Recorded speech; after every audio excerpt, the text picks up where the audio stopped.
Hey y'all!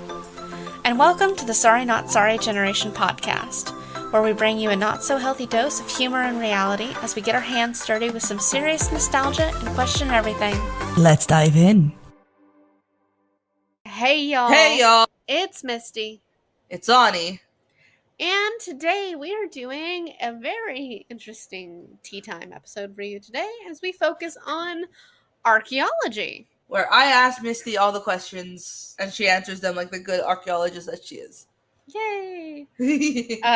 For anyone who doesn't know, because I don't actually know, I think I've stated it on the podcast before, but I don't know if I've ever actually given any details. My majors in college were archaeology for my undergrad, and then history for my master's, and I'm history again for the PhD that I'm working on.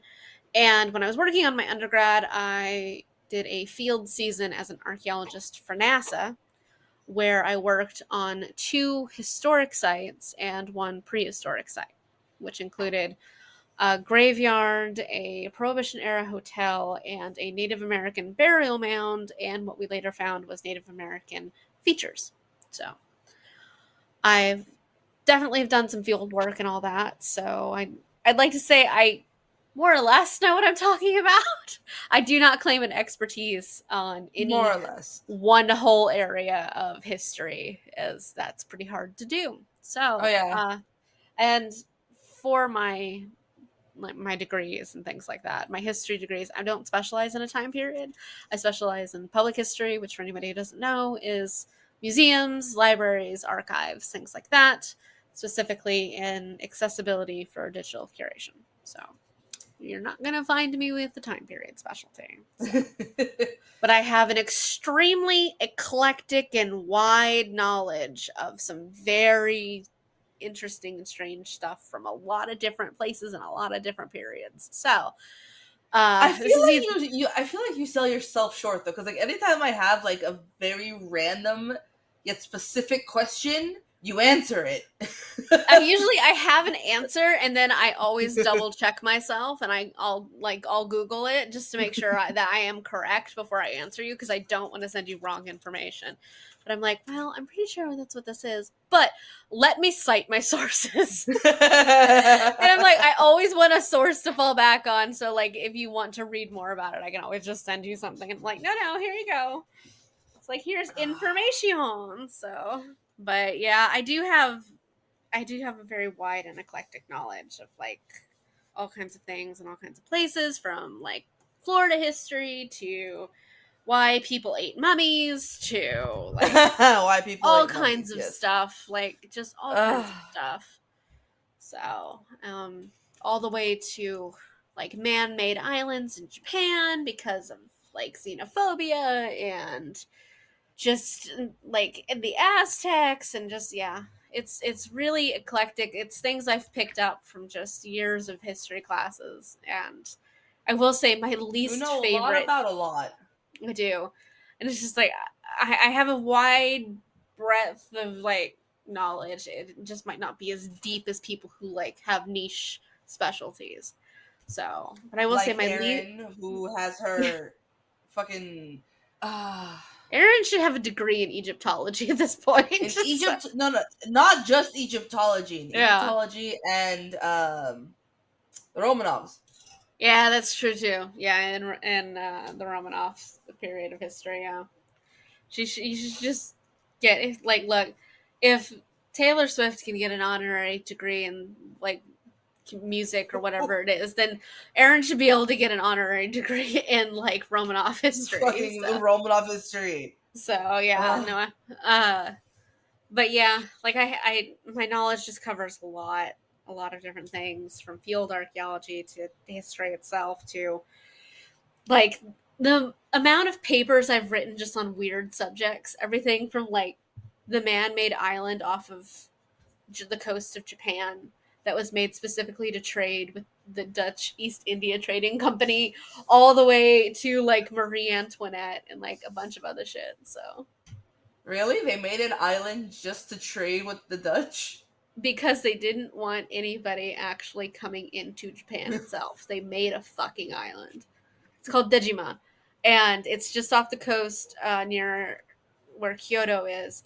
And they made this island for trade, and originally they were trading with other countries, but this was during the height of Japan's isolationist period. And eventually they decided they didn't like these other countries, kicked them out, and decided only to trade with the East India Trading Company. So the only people coming in and out of this island were the Dutch. And they were the only people besides China that Japan traded with for like a century. And Wow. when the East India Trading Company lost like a lot of its ports, it kept that one.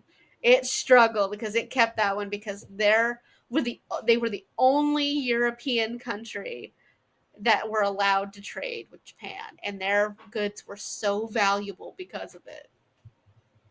Fuck. Yeah. So they had Now, to continue trade with China though because Japan didn't put out enough of its own natural resources. But getting things from the East India Trading Company were more luxurious because they were from, like far off places. yeah. Wow. Okay. Yeah. Um. Now, basically, we've started the episode. Um. Question. Sure. Uh. Why the isolation period? Japan Japan was a very like it had a lot of national pride and things like that. And it was very inwardly focused for a very long time. It didn't have great relations with some of the other neighboring countries and things like that. So they were very focused like inward. There was a lot of conflict happening in Japan for a very long time, and it wasn't until right before like the isolationist period that they actually started unifying Japan as its own country. Oh.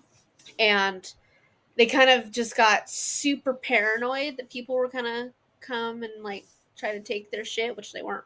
They're not wrong. Um, but the shogunates just kind of like just kind of decided to close their borders because the Japanese people were interested in leaving and going other places, and that freaked them the fuck out. And they didn't like that, but they also really didn't like other people coming into Japan even more. So when they imposed their own self isolation, no one was allowed to come in, but no one was allowed to leave either. You were not allowed to leave the country, and you weren't allowed to even sell or trade maps. So like in their trade routes, you weren't allowed to sell maps of Japan. You weren't allowed, if you came into it, to make maps of Japan or even really write anything about locations or things that you saw, because they would go through your shit before you left. And so there was a lot of control. Basically, is that the shoguns wanted control and to keep their grip on their power that they had, because they knew the rest of the world was massive and big and like all that stuff too.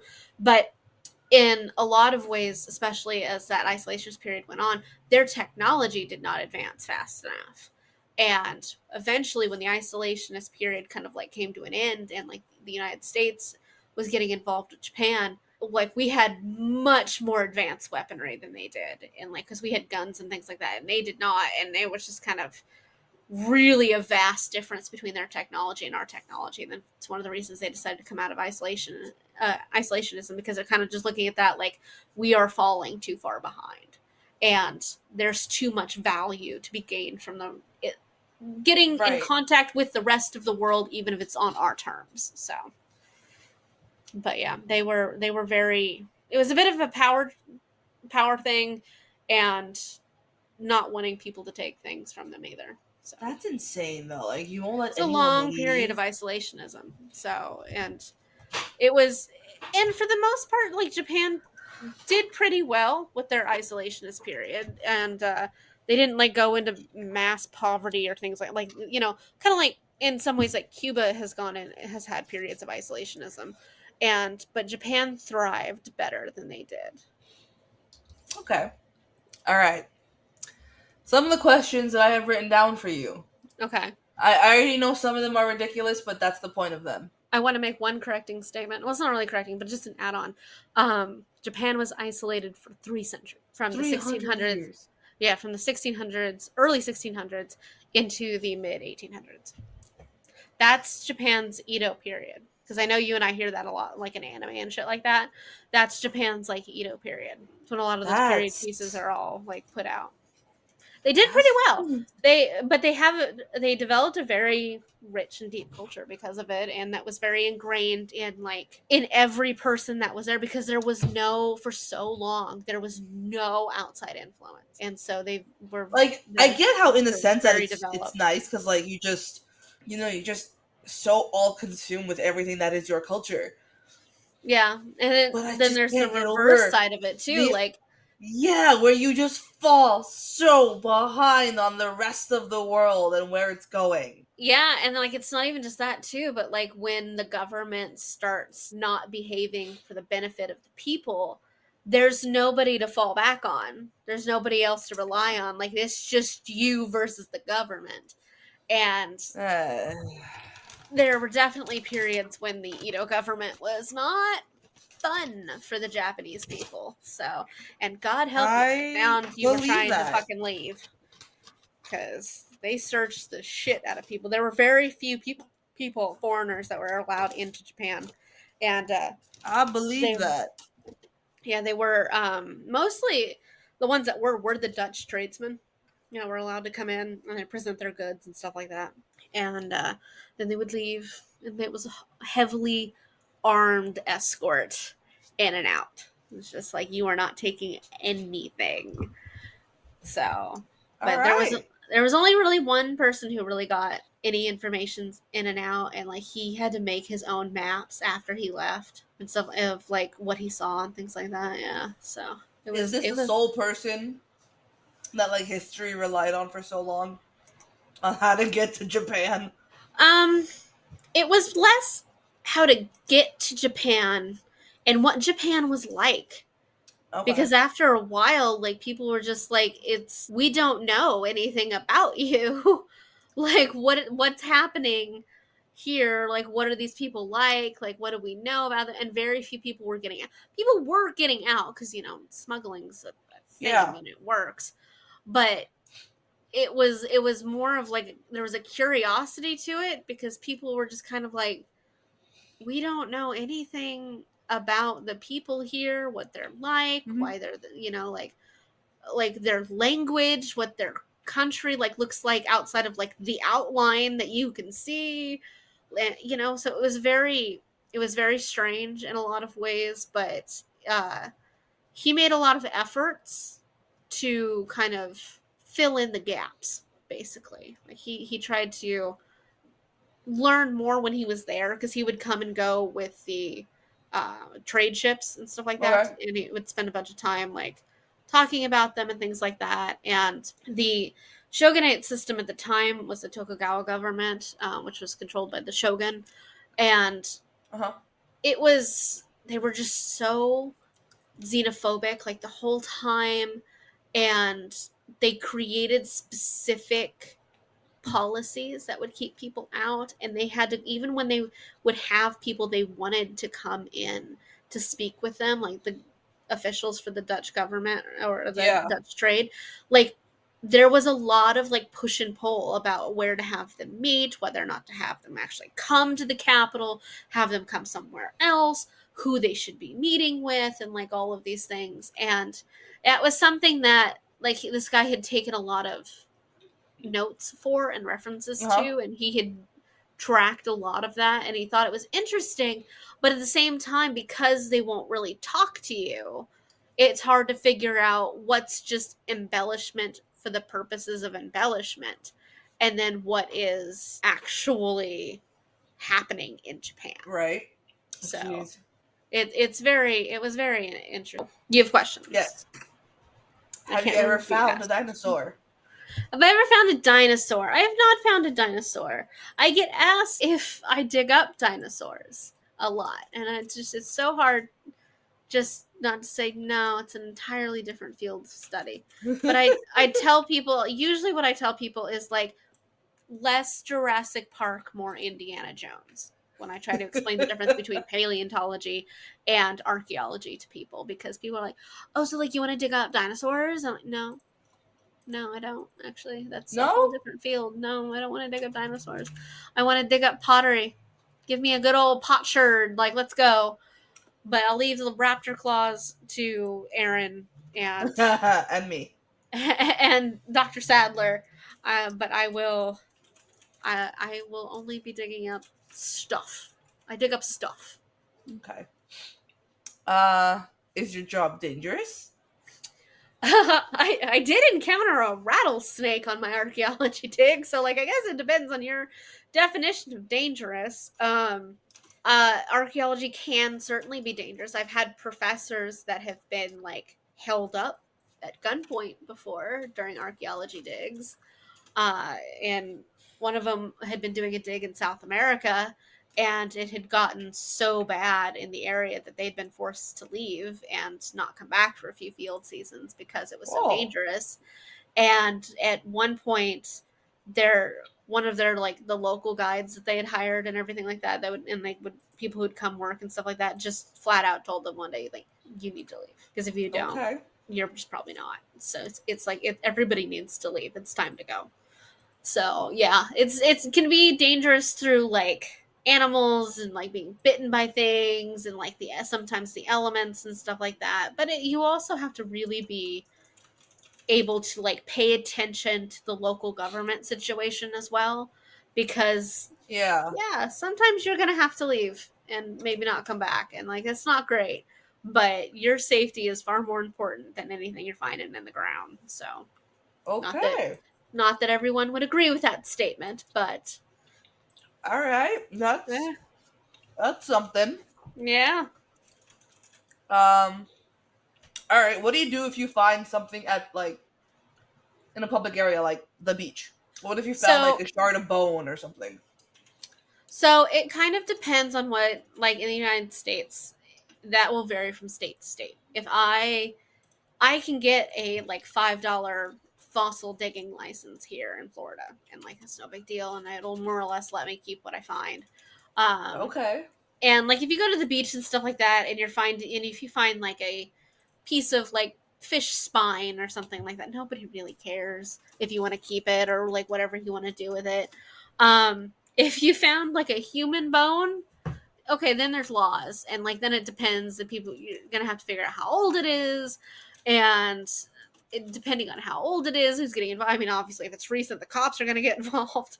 But if it's ancient or it's older and stuff like that, you'll usually either have to involve some kind of university for their archaeologists, or you'll have to involve museums or Native American tribes, depending on what they think it is, and things like that. But if you're just finding like animal stuff on the beach, nobody really minds. If you find artifacts on the beach, that's different, because pretty much no state's gonna let you keep that. Like especially if Okay. it's Native American. If you find a Native American like arrowhead or a potsherd or something like that. It'll depend from state to state. Most of them will either ask you just to, depending on where you are and how numerous the stuff is. If it's a place where things don't occur very often, they'll probably want to look at it. They probably won't let you keep it. Depending on how active, like, or involved the local Native American tribes are. Um, or if they're just super common, then they Uh might huh. just not, they really might not care. But like if you go to Yellowstone, for instance, people find arrowheads in Yellowstone a lot, and they ask you just to put them back. Don't pick them up, leave them where they are. That's called leaving something in situ, and that's where you leave it where you find it without picking it up, Okay. because there's so many of them. They're not adding anything to anybody's historical records, but also there's not something you can keep or take with you, Okay. because it's property of the Native American tribes, or depending on where you are, the United States government. So you can't take those things out. So it really just kind of depends on Interesting. what you're finding. Interesting. Okay. So yeah, if you find, like, if you go to the beach and you find like a piece of ancient pottery and stuff like that, your best bet is to present it to a museum or a local university, and that way, if you for some reason like you put it all online about all this, this cool thing that you found, and like you don't get the United States government knocking at your door later, like, hey, Fair. you You got some illegal Fair. shit, girl. Like, hey, you just blasting that all over Instagram, and that's That a is felony. very, very fucking fair. Because that's something Yeah. I'd probably do. Be like, I just put it on Instagram and be like, anyone know what the fuck this is? Yeah. I mean, like, in some ways, like, you could plead that, yeah, I had no idea what this was, and that's fine. But once you, like, hey, I found this, like, this Cherokee, like, piece of pottery, and it's just like, people are like, yeah, so why do you have it? You shouldn't have it. So. You should not be having this. No, it's pretty illegal to own those kinds of things anyway, unless there are legal ways to obtain those kinds of things, like especially when it comes to something simple like an arrowhead or something like that, which are there's just so many depending on where you go. There are places that do sell them and things like that, and depending on where those are, how real or not you should consider that they are. Like I can make an arrowhead. I had classes to teach me how to like make stone tools and stuff like that, so I can make one. Doesn't make it real, so. Okay. Mm. Okay. Yeah, by the way, that fish spine that I found at the beach shriveled up into nothing. Yeah, that's kind of weird. I bet it smelled the high heaven too. It really didn't. No? Like, okay, if you stuck your nose in it, yes, it smelled like brine. But like it didn't stink up my room or anything. Well, that's good. Yeah, like you had to like have it right here, like you're gonna snort it like it's cocaine and make so you get that brine smell, but otherwise Oh yeah, that fishy cocaine. Yeah. Ooh. Yeah. Gotta get that fishy cocaine going in the morning. Whew. Everything about that just sounds awful. Oh my god. Alright. Okay.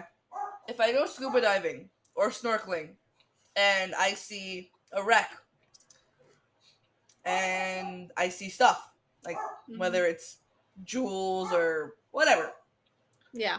why can't I pick it up? Like, why can't I touch it? Depending on where the water is, it is immediately like where in the water you are. It is immediately property of the United States government. Like from the word go, it is the property of the United States government. To look for these kinds of wrecks, you have to have very specific permits. And you have to have very special licenses in order to do this.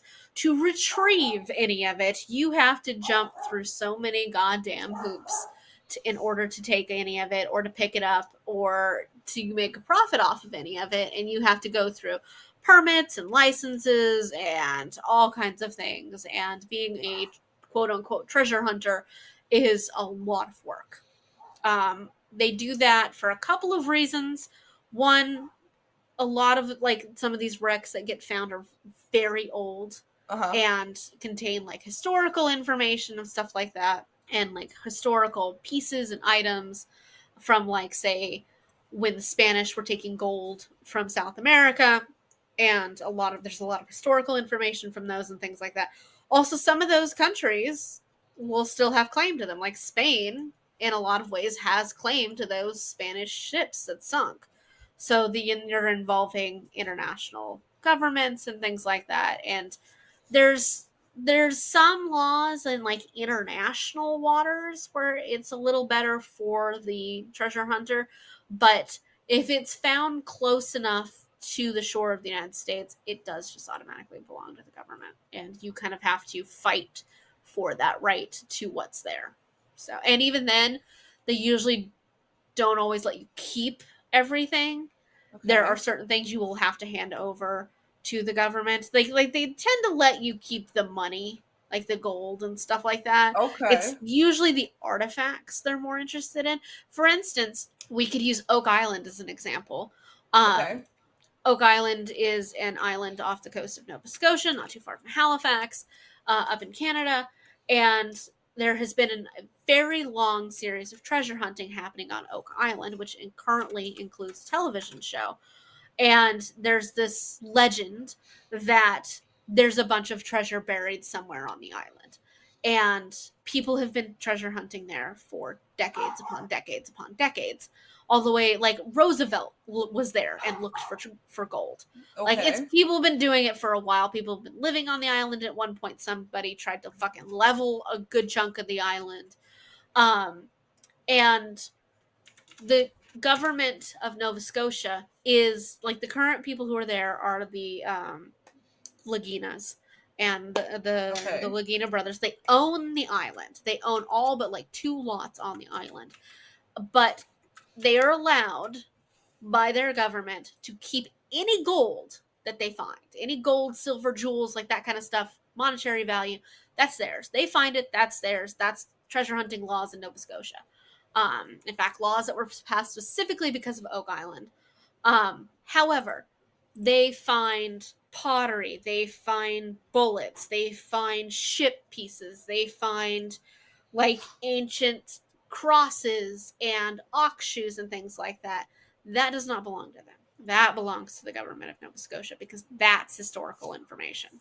And the Okay. historical properties belong to the government in order to protect the history and things like that. Like they found in fact they came across at one point 2 pieces of Native American pottery, and it completely shut down all of their archaeological excavations because they found 2 pieces of Native American pottery and they were no longer allowed to dig. And now they have to go through a long series of evaluations to find out whether or not there's anything else. Despite the Oh fact that the boy. thousands of pieces that they found, 2 of them were Native American. So they're allowed to do all the treasure hunting that they want, looking for the gold, and they're entitled to keep all of it. But they are not entitled to keep the other stuff. And they end up putting a lot of it on display. They have their own little museum and things like that. They have their own historians and they hire their own archaeologists and things like that. So it's all handled well. But it has to be handled by these people who are professionals, the geologists, the archaeologists, the historians, and stuff like that, in order for them to continue to do this. Because if they didn't, then you're going to have a problem with the government. Okay. All right. Okay. What if I find something in my yard? That, again, kind of depends on what it is. If it's Native American, it's probably not going to be something you can keep because in the United States, we have NAGPRA laws that were specifically made to protect indigenous peoples and their stuff. And if you find, for some reason, something from the gold rush, for example, you find historical pieces from the gold rush and it's on your property, yeah, it's pretty much yours. Okay. If you find, and like most of the things that you find like on your own property, assuming you own the land, it's mostly yours. It kind of will depend a little bit on what it is, but it'll mostly be yours unless it's Native American. Then it's most likely not going to be yours. Yeah. Just because we Okay. have very specific laws for that. Now, when you say if you own it, does that mean like you're still currently paying off your mortgage, or like you have no mortgage? It's less technically about the house, but the land itself. Like Ah. if you own the plot of land. If you don't, then the city's going to have more say in that. Oh. Okay. Okay. Okay. I see. I see. Yeah. Okay. So, like, if I went out and I bought like 10 acres of property and I found something on it, then that could belong to me. But if I don't own the physical land itself, then I'll have some rights in this because, like, I'm involved in the property. But the city, the state, and the government are all going to have more of a foothold if I don't physically own the land itself. Okay. Okay. Um. Do you ever find things in? I guess it would be a burial in any sense because it's you're digging something up Mm-hmm. that shouldn't be there All the time. all the time. All the time. Okay. We're constantly encountering things and just like how, why. Like there was a burial that was uncovered not that long ago. Like there's constantly we're finding things that are challenging our perception of gender roles at the time, job, like career and like job and duty distribution and things like that. Like there was a really long time when people didn't think there were female Viking warriors. And then we started finding graves with warriors tools and markings and like items and stuff like that in women's graves. And you eventually just have to give in to the fact that okay, they had female warriors. And so we're constantly finding things that are challenging what we understand about the past and realizing for as different as people are today, like from one person to the next, is just as different as they were back then. And there's always going to be somebody challenging something. So it's odd. It's when you find something that's odd and doesn't fit in, you have to decide whether or not this is an outlier or if this is something we need to look at that fits with other littler pieces that we've found and we need to change how we look at this.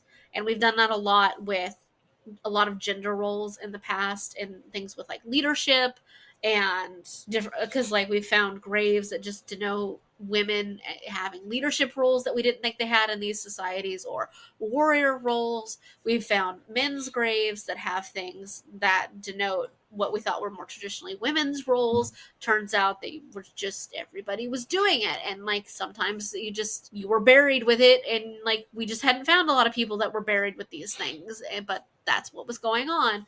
And then you try to find it and connect it to back it up, but we're constantly finding things. Like we found some woman's grave who was like 6 feet tall and had like a metal eye. Oh yeah, the And obsidian eye. Yeah, and she yeah, was and like she's a like some Iranian princess. priestess.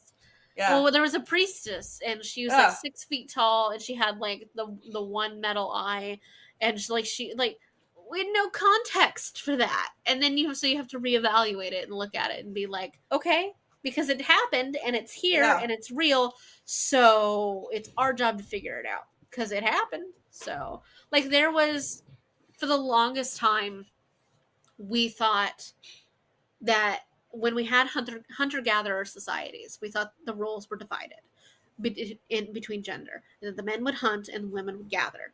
And the more we find, the more we prove ourselves to be wrong. And that's not true. Because hunting did not take place every day. It might have taken a couple of days when you did it, but you weren't Uh huh. doing it every day. So those men didn't just sit around the whole rest of the time but only going on an expedition for hunting once every couple of weeks and gone for 2 or 3. They didn't just sit on their ass the whole time. No, like everybody hunted and everybody gathered. We have evidence of women who were hunters at the time and who would go hunting. We have evidence of the men doing gathering as well. And so you have to take that evidence of like what you find and reevaluate your perceptions. And unfortunately, there are concepts like men are hunters and women are gatherers that you just have to try and break from the social norm and Yeah. social expectations, and it doesn't always work. So like that guy who put out the theory that alpha wolves were a thing. And he put it in one paper, immediately proved himself wrong, and has spent the rest of his career trying to prove himself wrong. And yet, an entire ocean of toxic masculinity has been presented on the concept that the guy who created the idea himself proved wrong. It's just like, because that Wow. apparently was only true under very specific circumstances in captive wolves, not in actual, like, wolves Free out in the roaming wild. wolves. All Yeah. right, I started to say idiots. free range wolves, and I'm like, they're not chickens. That's a weird thing to say. They're not chickens. So I want to make a sticker that has like a picture of a wolf on it now. It says, I'm not a chicken. I'm cage free. Yeah, cage free. Do you ever find colors in bones? Colors and bones? Yeah, like if they're just there's a different color in them. Like if there's like a green or like a blue or a red or whatever. Not particularly. By the time like bones that we find in archaeology, we get to them, they're pretty devoid of a lot. Like they've gone through so much like the decay process and surviving for hundreds to thousands of years. I've never seen any records of weirdly colored bones, that didn't involve, like, you could prove it was because of a disease or something like that that Oh, this person had. So, but I've never seen anything where they couldn't figure out what kind of okay. stuff like that was. So, All right. What's the importance of symbols in archaeology? you mean like historical symbols, like when we find stuff and has symbols on it, or? Just anything that has to do with symbols. So in archaeology, we pay attention to symbols because symbols, like, let's take the cross for example. The cross is going to tell you the symbol. Finding the symbol of the cross on something is going to tell you a lot about the origins, the history, and where you, like, where to look basically Uh for huh. context. The symbols are usually a good starting point for context if you don't know anything about the site. A lot of times you'll look at something and your first assumption is going to be look at the history of the immediate area. But when you look at places like, say, the United States, for example, we've had so many different countries like come in and out. So you have to look more at the symbolage and, like, the designs and the styles of things in order to get a better idea of, like, where they're from. Symbols are usually a good way to understanding context for things. Um, and beyond just symbolage, because you won't always find symbolage, you can just look at styles, clothing, armor, boots, like the type of goods, where they came from. Like, we have huge charts that are dedicated to all of the different types of arrowheads that exist in the United States. And there are a lot, but they'll tell you who created them, where geographically they were, how long they did it for, and gigantic maps of very specific styles and places and what materials they were made out of. So symbols are just one way to get context for things, basically. Okay. How do you determine the age of something that you find? It depends on what you're looking at. If you're using wood, there's times you can use dendrochronology for, like, with tree rings and stuff like that, depending on the piece is big enough or shows any of the tree rings. There's a bunch of different ways, like isotope analysis and stuff like that, for, like, the breakdowns and things like that. Um, if you have things like rocks, for example, that you Hmm. can't date through analysis in that way, because, like, I can crack a rock in half, but I can't tell you, like, when I cracked a rock in half scientifically. It's a rock. Oh, Um, so, like, you can with, like, metals and stuff like that, but if I just go out and pick up a rock from outside, I can't. Like, I could crack it in half today, or it could have been cracked in half like 100 years ago, and there's nothing really going to tell you the difference. So you have to kind of figure out in an overarching timeline of things, when you find something that has context in it. um, People have been taking historical records for, like, a really long time. So we have a lot of references to go off of, like, well, we found this boot. Great. That's a style that was worn in, like, 1720s France. So we know that. Or, like, you find a piece of armor and, like, we can date that yeah. based on the style alone to, like, 2000 BC China or something like that. Now, So, hmm. how do you do that? Okay, because I know that I've seen people, or at least I've seen the shows and stuff where they'll dig something up and they'll, like, it'll be like a piece of fucking wood or like a piece of clay, and they'll be like, "Oh, this is from this and this era." I'm like, "How the fuck do you know?" A shit ton of experience, in all honesty, of just looking at a lot of them in context, of knowing, like, hey, like if you go to a museum or you go to, like, a university, and they have, like, all these stores of things, and they'll keep, like, buckets full of stuff and that are Uh huh. categorized, and, like, eventually you learn to look at it and be like, yeah, that's what this is. It for, like, little pieces of, like, petrified wood and stuff like that. That tells me you in your career have just come across a lot of petrified wood, and so you know how to identify it. Knowing the different types of, like, pottery and stuff like that, you can study for that. When we were at our archaeology dig, we would find a couple of different types of pottery. So eventually, at first, you kind of look at it and just like, how do you tell it's pottery at all? And then eventually you learn how to denote the difference between this is a rock, this is mud, and this is pottery. And uh and because the way you tell a potsherd first and foremost is by looking at the side of it. The side of it? Mm-hmm. Okay, I'm going to show you this real quick. This is not the main way, but it is effective. There we go. Okay, so these are potsherds. And for our listeners at home, I've shown Ani a picture of 4 different pieces of pottery that, unless you know what you're looking for, does kind of look like rocks. So these 4 pieces here, let's look at this upper right-hand corner one. First thing you can really tell that's going to denote this as pottery rather than a rock is the pattern. There's a pattern on this. Now, a lot of pottery isn't necessarily going to have a pattern to it. But when these were made, they were made using a specific technique. There are a lot of different ones. There's like coiling and stuff like that, where you put stuff over the outside to keep the pottery in its shape when you're baking it. Yeah, it looks like fabric. Like it's a grid. There were coils that were used with like ropes and stuff like that too. There was like, I don't know if ropes is the right word. I mean, it wasn't metal, but like there's a coiling technique too, to like how you make it and stuff like that. And that's how you get like these patterns on it. Now, the main way that when we were finding the difference between rock and pottery when I was doing my archaeology dig is actually not to look at the top or the bottom. Now, it's great if there is a pattern on it, or there's images, or there's like something written on it or something like that. But a lot of times you're not going to find things that have these symbols or any of this writing or anything like that. You're going to find things that look a little more plain, like these ones here. So one of this potsherd, you can see there's just lines, but they're grooves.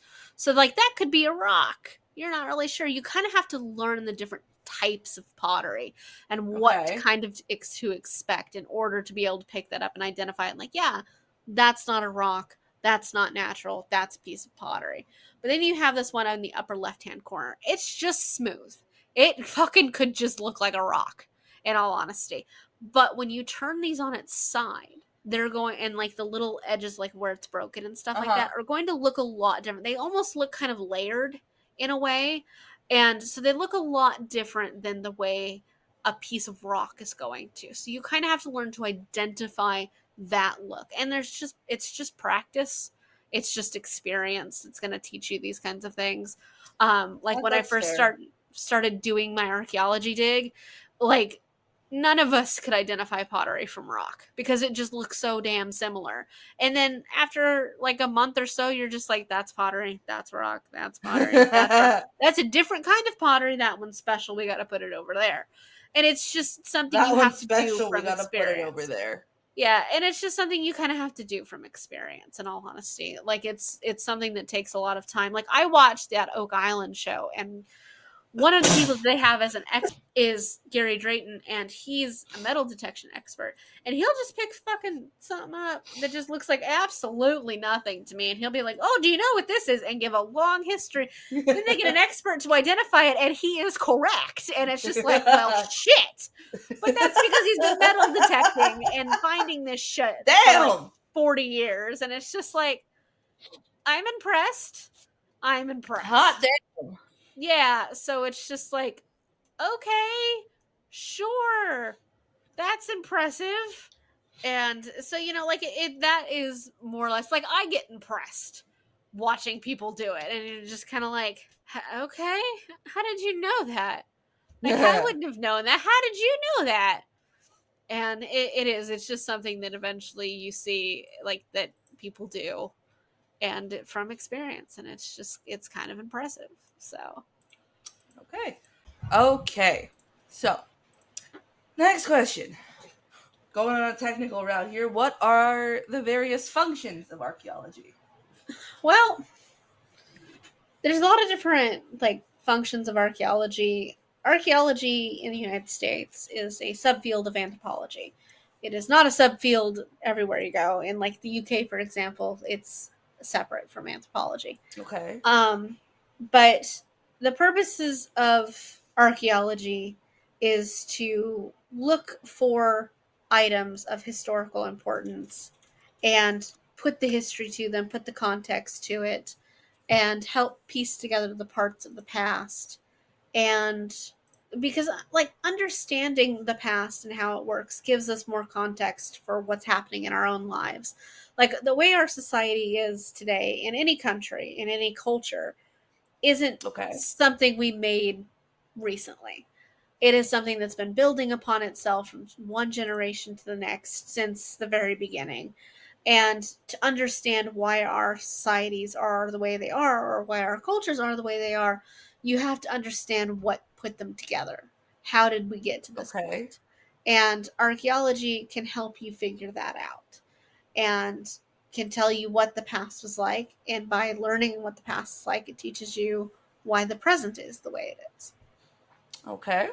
Okay, that makes sense. All right. Who was the first ever archaeologist in the world? Ooh. Well, ask me to remember the names of old people. I know. I'm sorry. It's so depends on your definition of like archaeology. The modern guy, and like we say modern because modern in archaeology terms is a lot different than what everyday people use. Right. The guy who's considered like the father of archaeology was from I think this late 1700s, and he was Flinders Petrie, and he did a lot of stuff in like Egypt and Egyptology and stuff like that. Okay. That was like his area of focus, and he's probably the one you would consider like the father of like the founder of archaeological practice for the purposes of like actual archaeology and like museums and stuff like that, and like trying to figure out what stuff is. So I think that's probably who you would go with, and that was like the 1700s. But like we were trying to figure out what fossils were for like a really long time, and like for a long time people thought fossils were just like things left over from ancient mythical creatures or ancient times or gifts from the gods, or just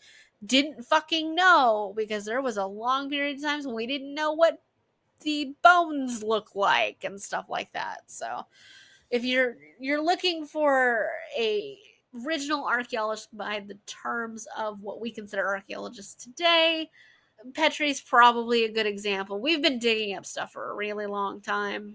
Like Okay. there were ancient civil like ancient Egypt was old to ancient Greece. And there were people who Yeah. went to study that. And like that's so That's still like God, that still it's mind boggling, blows isn't my it? mind. Yeah, it's bizarre as hell. So like archaeology in the way that we consider it now is like a science and is like a historical study of in the way that we call it today. That would probably be him. But people have been studying human history for as long as there's been humans to study it. I just always picture Indiana Jones shit. Like I mean that's valid. that's what I want it to There's be. like because you can attribute like we have historical records of people in ancient times studying other ancient Uh huh. civilizations all the way back into like BCs, like thousands of BCs and stuff like that. There were people studying ancient Mesopotamia whose societies that these people were from is now considered ancient and lost by our standards.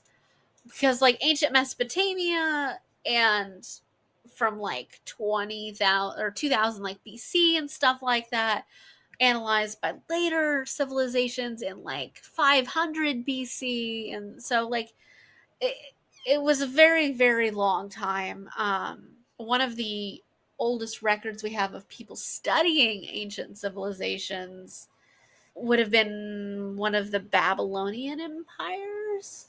Like ancient Babylonia was studying the ancient empires. We know that. So they have records and stuff like that. Like King Nabonidus, he was studying for ancient or for Babylonia of some of the ancient civilizations too. Like Interesting. we have records of that. Um, We have a lot of ancient records of people just trying to figure out what other ancient shit is, because like to Cleopatra the pyramids were ancient, so and then Yeah. later people would study Yeah, Cleopatra and who it then studied the pyramids, so still fucking blows my mind. yeah. It'll never not be a weird moment of realizing that Cleopatra was closer to us than she was the building of the To ancient pyramids. Greek, Egypt. Like, It's fucking hell. weird as hell. Okay.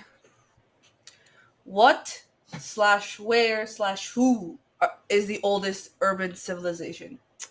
Off the top of my head, I'm going to go with Mesopotamia. I mean, Damascus in Syria Yeah. is like 11,000 years old. Like, it's really old.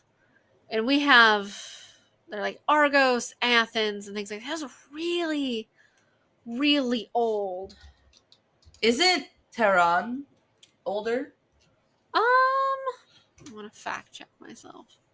So, I was like, when I said the Mesopotamians, and that is correct. And it's, they are the oldest large civilization we've ever Uh had, huh. like that ever was. It was as far back as 12,000 years ago. It was about 10,000 BC. So you're looking at quite a while ago. It takes up parts of modern day Iraq and other places like that. And we still find like some stuff here and there. It's their cities and their areas are the oldest ones that we have record of. We Okay. aren't quite positive whether or not there's things before Mesopotamia. But Mesopotamia is a city, and it like is for what our definition of a city is, and like a large population and established civilization by our definition of it now. Uh huh. So you're looking at Mesopotamian cities, states, and things like that. Okay. All right. Okay. What else we got? What is the oldest human artifact? Do we know? Yeah, Lucy. Lucy. Lucy is the oldest one we have, I believe. Lucy, I believe, is the oldest one we have that we define. Who is Lucy? Because my first thought was that sounds like a cloned sheep. No, Lucy was a humanoid. Um, she's found in Europa. She is 3.2 million years old. Million. Yeah, she is 3.2 million years old. She is very complete, but she is the oldest human remains that we've ever found. I gotta look this up. Yeah, you can just look up Lucy. We have a fair amount of her remains, but she's the oldest one we've ever found. And I would like to state for Mesopotamia, the cities and things that you're looking at for them would be places like which is just spelled U-R. I mean, there's nothing left of it now, Uh-huh. but that's kind of the areas that like the places that you'd look at as ancient, for ancient Mesopotamia, places like Azur, Lagash, I think is one, but for sure, for sure. Oh, it's in Iraq. Okay. The city of Ur. But yeah, she's Lucy is. We have a lot of Lucy. I mean, like she's not complete by any stretch of the imagination, but we found her years ago. But she is the oldest human that we have evidence. She's upright. She has the human like proportions that we would associate with being related in an ancestor of humans. And as she's upright, she's got the four limbs and the head and everything. She's not as upright as we are, but she's more upright than some of the species that we don't quite classify as humanoid. She was between 12 and 18 years old when she died. Mm-hmm. Which was probably pretty good for back then. Wow. Now would she would be before or after the other one I asked you about that I watched, the with an N? The people like the not humans that look closest to human, they're I need to know which one you're talking about. There's many. the one where they found them in South Africa. They found their cave where they would take their dead. Oh, you're probably talking about like Neanderthals and stuff like that. But there was one specific one that was found like in 2013. Naledi? I I'm want trying to to see if say that's that even what it is. it probably is because burial ideas came. They're more recent than Lucy. Human Homo naledi is Naledi. Yes, naledi Naledi. is from about 300,000 years ago, so much, much, much Okay, more recent. So after. yeah, Got it. Huh. yeah. It took a while for like the concepts of burials to kind of come around of any kind, but then again, finding Lucy was extremely rare, so we don't really know what Lucy was doing. We recently, I think it was recently found human footprints that were really old too, but that they're a lot more recent. They're about 21,000 years old for in the United States. And Oh that wow. was a game changer because we didn't have anything before like 13, 14,000 years ago. And so finding that was huge that we could date them back as far as between 21 and 23,000 years ago. But yeah, our oldest records of people are Lucy. She's uh she's millions upon millions of years old. Like we as a species have been evolving for a very, very long time.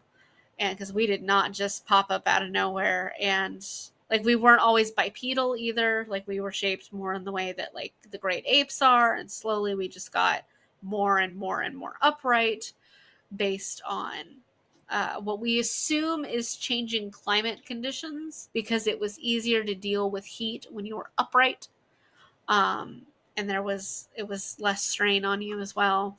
But interestingly enough, there are parts of us that have not evolved as easily or as quickly as the rest of us in like the terms of like bipedalism. Um, the reason so many people today have crooked teeth is Uh-huh. because we have too many. Our teeth are not shrinking in the same rate that our jaw is. Oh. And so you that's why we have so many people that have crooked teeth is because our teeth used to be much bigger and so did our Oh. jaws and they used to be much thicker, but our jaws are shrinking at a faster rate than our teeth are, which makes our mouth jammed in with too many teeth, and why so many people have to have those back molars taken out is Wisdom teeth, because they yeah. have too many teeth. And it's for the size of our jaws, and our jaws are shrinking and becoming thinner at a faster rate than we're getting rid of the teeth Why are our jaws shrinking? because it doesn't take as much effort to eat the food that we eat anymore. Because before, you're just straight chewing on like just uncooked meats and uncooked like vegetables and like tough, like think of like going outside and how much effort it would take to eat like a vine, or how much effort it would take to eat It, just a raw chunk of meat, or to bite through like animal flesh, like raw animal flesh, and how much no, effort no, it you're not. takes to chew. Yeah, you're not. You're not wrong. Yeah. So, because like that effort, it took so long to eat. You had to have these huge teeth and these really powerful jaws in order to like crunch and break these things down. And so nowadays, our teeth are a heck of a lot smaller. But because the density of our jaws has gotten, the bones like in our face have been able to get thinner and smaller, it has made more room for our brains. Because the density of your skull has also gotten thinner, it has allowed for more brain growth, which is one of the reasons we've become so much smarter over time. Huh. Yeah. Okay. And the Mind like blown at every corner here. the invention of like being able to cook the meat, because we didn't do that in the beginning, cooking the meat made it a lot easier to eat, which also allowed us to get a lot more nutrients out of it, and it was a lot healthier. So it had a rapid impact of growth on the human brain, so we had rapid periods of growth because of that. Okay. Uh, let's see. Where am I? Aha. What is the most intriguing archaeological artifact ever found?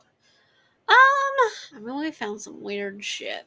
Like there's been some weird, I mean, we don't know what Stonehenge is. Like, to be entirely fair, we have no fucking clue what it does, what it was for, or why.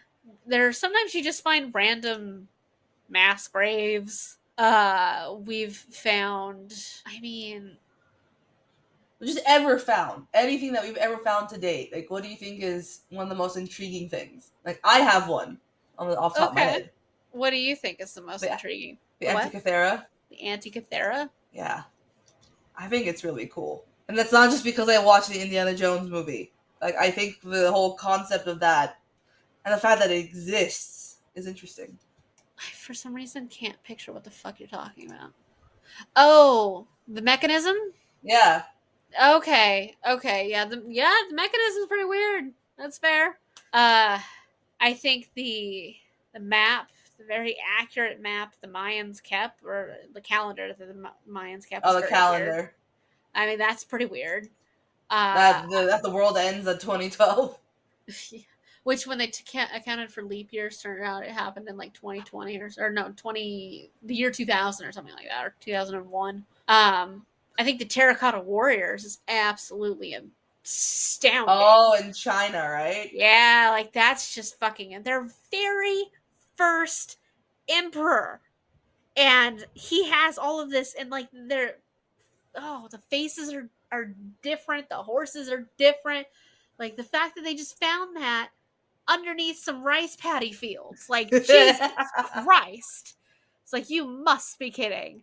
Um the batteries, like the Baghdad batteries, that's pretty cool.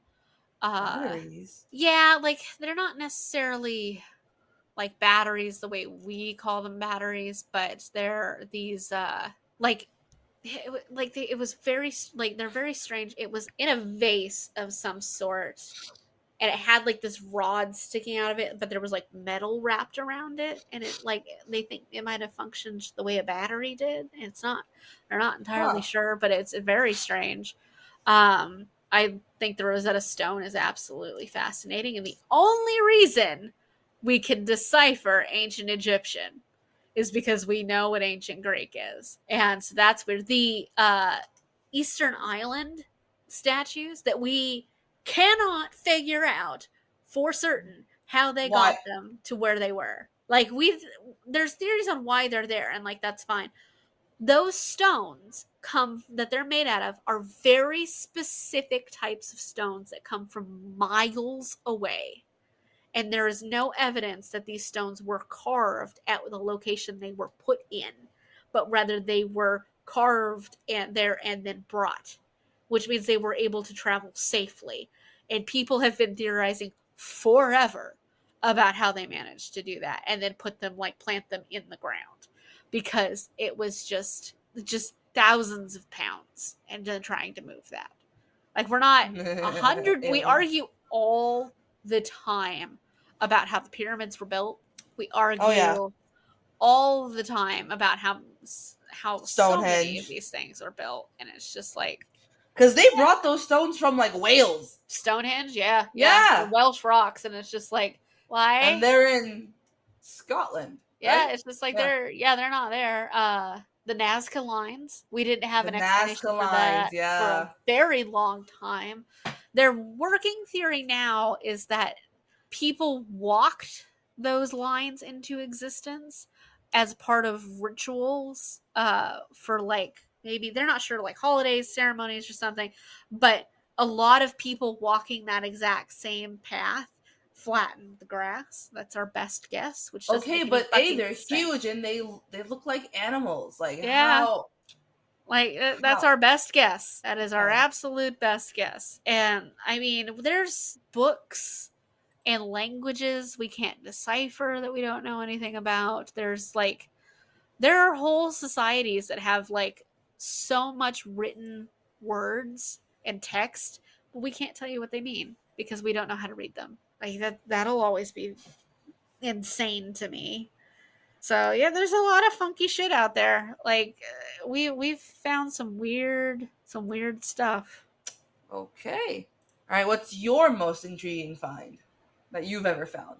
Um, I want to say the unmarked graves are probably the wildest thing I've come across. When we were doing the archaeology dig for NASA, we did one of them. What we did was a graveyard, and one of my personal responsibilities was to use soil probe testing um, to find unmarked graves. Because there were several that were missing in this graveyard that we thought were there, but we weren't sure where they were. And my job was literally just to take a giant like metal rod and like try and determine where they are. And I believe, I have no idea if Tom confirmed this later, like because he was supposed to get GPR testing done on it later to prove whether or not there was anything there. But I did at one point conclusively find the dimensions of what appeared to be a coffin. So that was pretty cool. We found something that surprised the crap out of Tom, the boss for my field school. From the dig. Yeah. We found a Native American feature in the middle of the woods when we did a little bit of digging, and we found the remains of a structure where there was not supposed to be any structures. We found the remains of like a hearth and posts that would have been used to keep like the housing structure up. And they were prehistoric Native American, and they were not supposed to be there. And it absolutely that was one of the last digs that was supposed to be done at that area. They were going to close it off. It is eroding currently and is going to be underwater within a few years. And we were just about to close it out and leave the whole area, and we found that, and it has reshaped the whole idea of the area. Oh wow! Yeah. I guess I haven't dug it, but my most intriguing find is touching the Parthenon. I mean, that's pretty cool. Parthenon's pretty cool. Yeah. And okay, how do you determine where to dig? It depends. It's not a whole lot that we like go and just like start digging somewhere. Usually when you do an archaeology dig, you have to do research first to figure out where you're going to dig and why. But we usually don't just go into a completely blank area. Usually it's because you found something on the surface, or there's historical records that there's something here, or you're looking for something specific. Usually you use like historical records to say, hey, there was something here at some point. We're looking for evidence of these people. Or you find something on the surface. Like you can do surface surveys and you can find pottery, you can find remains, you can find like leftover pieces of building, of structures, of just random things you find like on the surface. Like when we were doing our dig, we were looking for the Prohibition era hotel that had been completely leveled because of missile testing that had been done by NASA. And we had an idea of where it was, but the stretch of area we had was like a mile in every direction. So like and that had been narrowed down from over time over several miles instead. And we had one photograph to work off of, which did absolutely nothing for you, because it's just like, yeah, here's the structure that's not here anymore, and none of the fauna or the flora looks the same. So like, there we go. So what we do is like you walk in what is called transects, and so you cordon off strips and you walk in a certain amount of distance from one end to the next. You do surface surveying, looking for anything that's on the surface, anything you just happen to walk by. We found a lot of things for that one. There was a lot of like jugs of old alcohol bottles. We found there was old pieces of dock that had been there from when the water was higher and like the beach was closer. We found like there were bones from like whales and stuff like that were around, things like that.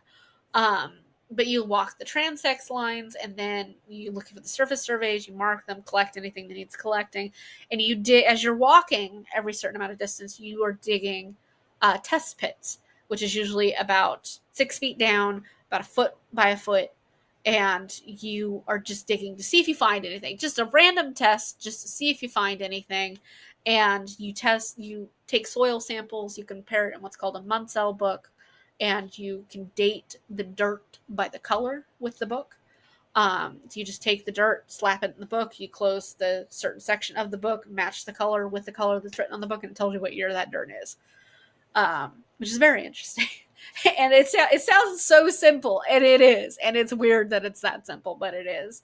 But if you find anything, you can use that dirt chart to date like what range that should be in. Like, hey, this is definitely between 1900 and like 1950, and all that.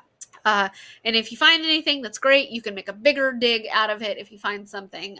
If you don't, move on to the next section, and that's how you determine where you're going to dig. But you usually have a starting point beforehand, and you don't just walk into a field and like, I'm gonna dig here. He's like, it's good dirt. I'm gonna dig here. It's good dirt. This is good dirt. Let's dig. This is good dirt. Usually you have a reason to be in that location. Whether it's not the locals tell you there was something there, you do historical research, or you're walking around and you find something. Okay. That's all the questions I came up with. Yeah, that's cool. Those are good questions too. I love talking about archaeology. I know. When I talk about it too, sometimes it makes me think like, oh, I do know something. Oh, I do, yeah. It's not like you have your, printed, bound hardcover thesis. Yeah, right. It's like, it's not like there's a book with my name on it or anything like that, or a couple of degrees on the wall with my name on it or anything. But yeah, but it's just like whenever you ask me the questions like over text messages, I have an answer, but I always verify what I'm talking about because I don't want to tell you something that's wrong. And I'm fair. like, it's not often that I have to change what I was going to say, but I always do fact check myself first. And I'm just like, I always fact check because I don't want you to go and tell that to somebody else, and then I'll be like, that's not right. And you could be like, it is right. She has sources. It's just like, ugh.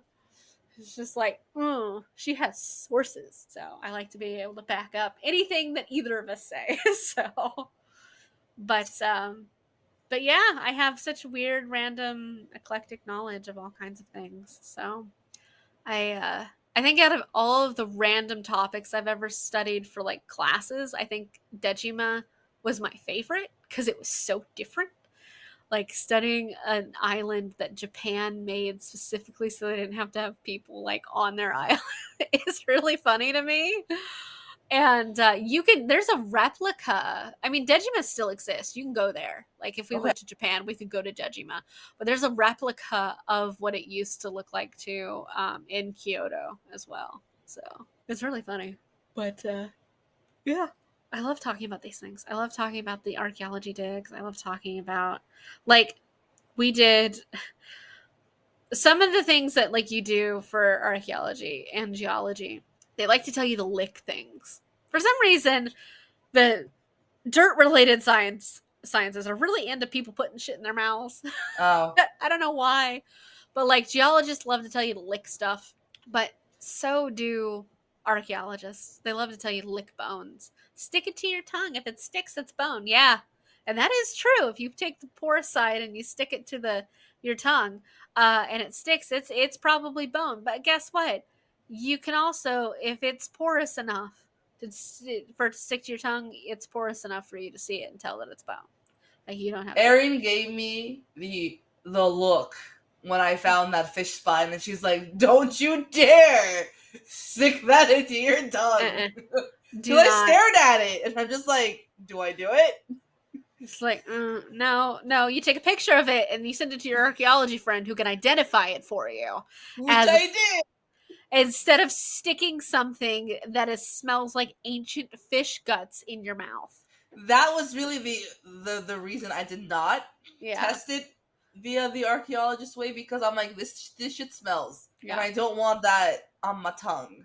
And like I can honestly say I've never stuck bone in my mouth. I have no desire to. Like licking rocks is one thing. Licking bone that you know was in a creature is something else. That's disgusting. In my archaeology dig, we came across bone. We came across a lot of fish bone, especially like just sea life bone. But we did come across from time to time human remains. So okay. Like I'm not I hope you know that I'm going to be asking you about how long it takes for a body to decompose every now and again, right? Yeah, I assume so. Okay. That is, in all honesty, the only useful thing that's come out of my degree so far. So, like, go for it. Like, this is the most We're I've working used on. my degree in forever. So, oh, but it is fun to talk about archaeology. It's just not something I do very often. I read stuff about it. I come across stuff about it, but like I wish I could do it. I want to do it again. Like, but I don't want to commit myself to a whole ass field season in Florida. Because Oh, for one thing, the heat is just insane. It'll just that's knock you fair. on your ass. But again, like it's a lot of like freelance stuff too, especially in the beginning. And I'm just like, I don't have the stability for that kind of financial instability. So, That's fair. like, I know people who've done it, like people I was graduating with, and they went out and were archaeologists. Like, yeah, that's great, but you also live in a household with like 3 or 4 other people. So whether you, Yeah, how often you got paid didn't super matter. So it's fair. I mean, there are companies you can work for too. Like they're like search and stuff like that. You can work for them. But like I enjoy digging. I know you enjoy digging. Oh, I I like can't wait for you. digging. I can't wait to give you your Christmas present. Just gonna dig. I'm gonna go dig. Just let me I dig. know. Alrighty. Any final archaeological history questions you have for me before we wrap this up? As of now, no. All right. As I start watching things and texting you, yes, there will be That's questions. valid. That's valid.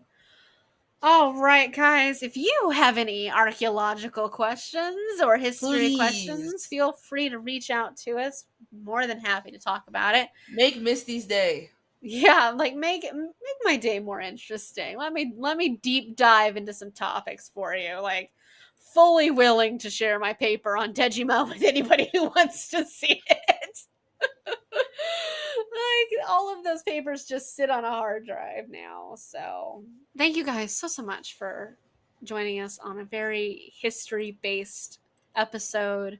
We hope you enjoyed it. Aaron, I hope you enjoyed it because I know you'll listen to this one.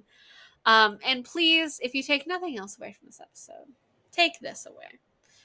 All of those wonderful, gigantic, ancient things that you've heard about, the hanging gardens of Babylon, the ancient statues, the gigantic buildings and temples, and all of that, the pyramids themselves, were all built by human hands, not aliens. Do not believe the show Ancient Aliens. I listened to that man talk about ancient aliens carving into rock faces when he was actually just describing the natural phenomenon of a plateau. He thought ancient technology had been used by the aliens to cut off a piece of a mountain tip because there was no other explanation for it. That's And fucking there is. hilarious. It's called a plateau. That's Please fucking funny. do not believe the ancient aliens show. Just don't. Just don't do it. Just don't do it. And like they're just believe that people can make shit. I'm also going to tell you a book not to read. Hang on. Book not to read. Okay. Chariots of the Gods. Don't. Chariots of the Gods. Oh, technologies and religions of many civilizations were given to them by ancient astronauts who were welcomed as gods. I don't ever plan on it. Please don't read it. Don't take it as fact. It is not. Like, it says there's irrefutable evidence of ancient alien astronauts that came and made like the pyramids and like the computer astronomy from the no, just don't do it. Please don't do it. Just, The amount just, of just time stop. when I was working in Castles and Poor People, the amount of copies of this stupid book that I sold, and it's just like, and I can't look at these people. Really? Yes, and I can't look at these people and go, "That is the worst book you could be reading." Don't do it. So don't read Chariots of Fire because it's technically titled Chariots of Fire, a true story, and it's not. Please don't read that book. Don't watch Ancient Aliens. Don't believe that ancient aliens had any part in ancient civilization. You can believe aliens exist now, but for the love of all that is good in this planet, which isn't a lot left, just believe that people understand how to use a goddamn chisel. Like a chisel. It's so easy. Okay. Okay. That's my rant. I'm Okay. going to end it with a rant because, my God, I hate that book and that show. They both suck so much. But yeah. I'll take it. Yeah. So I hope you guys had fun. I hope you learned something. If you guys are interested in seeing more episodes like this, please let us know. If you're listening to just interested in listening to us argue over aliens, that's a previous episode that we did. So you can go check out the alien episode that we did a couple of weeks ago. And yeah, we will see you guys next time. Feel free to come by, check us out, social media at the Sorry Not Sorry Generation on Instagram, or our website, Sorry Not Sorry Generation as well. And yeah, you can find our podcast anywhere you listen to podcasts. And on YouTube. Literally we have a YouTube channel. We have a YouTube. I said literally anywhere, yes. Yes, so literally, absolutely anywhere. Go check it out. And Do it. we will talk to you guys later. Bye-bye. Bye. Tune in next week for more fuckery because we have some serious questions and concerns.